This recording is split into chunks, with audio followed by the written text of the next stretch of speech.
Sure, you want to do this, you know you're going to lose. Much like Vincent, Google was met with these words. However, like Anton and Google's competitors, they found out that something was very different that day. This is my old alma mater.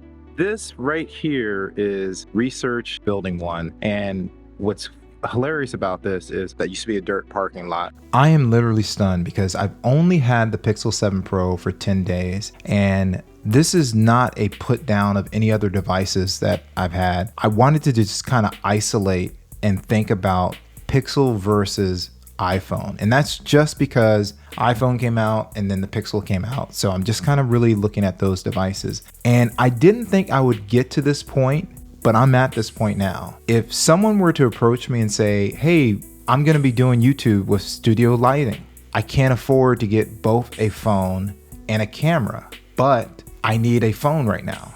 I would say, well, in that case, if you're doing in studio, get the color accurate Pixel 7 Pro. If they said, hey, I'm primarily gonna be doing vlogging outdoors, I would say, get the iPhone 14. If they then came back to me and said, well, I'm gonna be shooting footage outdoors, but I won't be in the shots, then I would say flip a coin.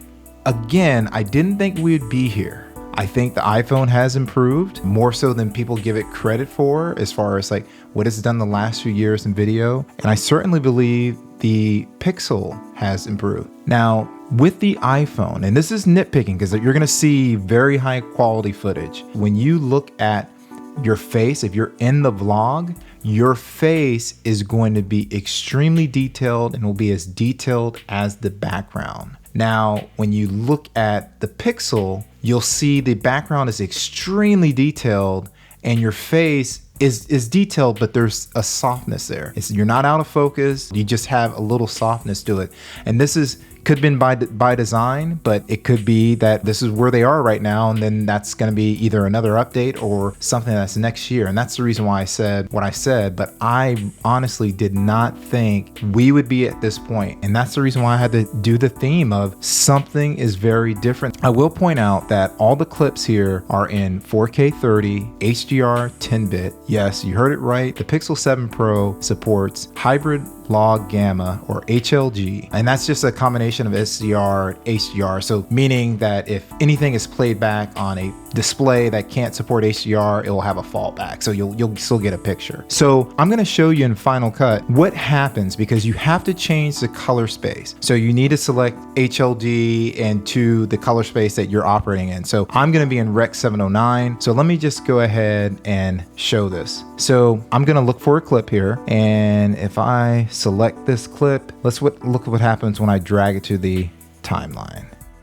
So I get a pop-up that says adding HDR clip to an SDR project. A bright content will be clipped in this project to just image brightness, apply a color correction effect to the HDR tools. So I can just hit OK, and if I were to go click on effects, and then if I go look for color and then HDR tool, I drag it onto this, and then if I go up to my video inspector I can see that I have HDR tools here. So right now we can see we have a blown out, and then if you were to try to change the colors there, this is wrong, right? So now let's say if I go to hybrid log gamma to Rec 709, now this is looking more correct, right? And at any point I could say, well, I want to start color grading that. So I'm not going to go into detail of color grading. I will point out that there is a YouTuber, if you want to learn, his name is the Icelandic guy, great tutorials, but you can actually look at color. You have your shadows, midtones, highlights, and normally what I do is pull up scopes, but I'm just going to show you. The reason why HDR 10-bit is important is because when you have 8-bit color, you don't have the dynamic range that you do of 10-bit. So if you were to, let's say for instance, just for a look, for example, like the movie The Matrix, they made everything look green, right? So if you were to do something like that and you adjusted pretty far, what would happen is your clip would break down and you would actually start to see it break down.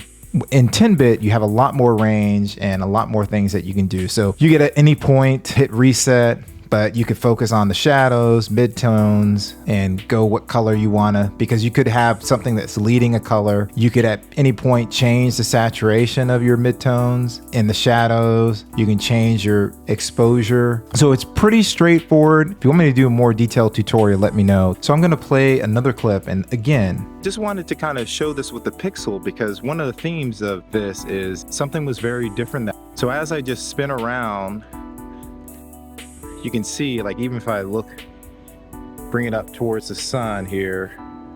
So there's the sun in the shot. That's ridiculous. Excellent. And right now I showed you how you can color grade. I'm not color grading the Pixel. Indoors, I definitely probably wouldn't color unless there's a certain look that I want afterwards. Outdoors, you may see some stuff that you wouldn't see on the iPhone. Now, I will say this. 10-bit is definitely taxing on the camera. Again, I can't give my highest recommendations if you're picking between an iPhone and a Pixel, what the use cases would be, and like you just totally got rid of OS. But I'm literally surprised in a very good way. If you want to see any more videos on the Pixel 7 series, click here. And if you have any questions about hybrid log gamma, or if you want me to go into more detail of what we can do as far as in the studio with the Pixel 7 Pro, I'll be more than happy to answer all these. So with that said, we're out.